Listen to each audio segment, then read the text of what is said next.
Позвонила мне девушка, работающая в супермаркете, и попросила срочно помочь уличной собаке. Уже не первый день у нее была серьезно больна лапка. Уже через минут 10 туда приехал человек, которого я попросила забрать животное, но ему не удалось поймать семена.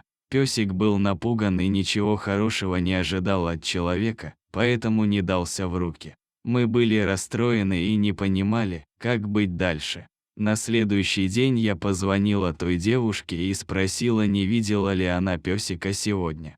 Я не обратила внимания, безразлично ответила она. Первый раз в жизни я отчитала взрослого человека, который сам попросил о помощи. Вы сами позвонили волонтерам, попросили помочь, мы тоже волнуемся, почему не обратили внимания? Кто-то же кормит его, может, к кому-то подходил? Продавщица сразу вспомнила, что видела песика возле дедушки и вроде он доверяет ему. Вероятно, порой нужно разговаривать с людьми именно так, чтобы чего-то добиться от них. Мне показалось это странным. Спустя час пожилого мужчину нашли, и он сам уже нес Симу в автомобиль. Мы выяснили, что собака спряталась у него на даче, которая находилась недалеко от супермаркета. Семен спрятался там от своих хозяев, сбежав прямо с цепью. Раненое животное мы сразу же отвезли в ветклинику. Ветеринар сообщил нам, что его привязывали цепью прямо за лапу.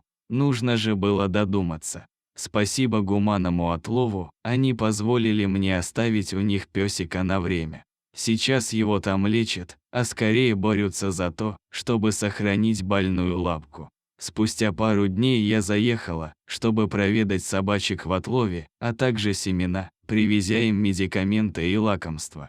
Когда я смотрела на мужественного и несчастного Семочку, то едва сдерживала слезы. Несложно представить, что он ощущает, еле передвигаясь, однако и в этом состоянии он был рад вниманию и угощениям, которые я привезла. Особенно песику понравилась игрушка, которая пищит.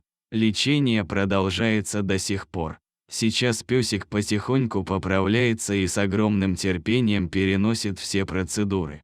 Хотя еще рано говорить о полном выздоровлении.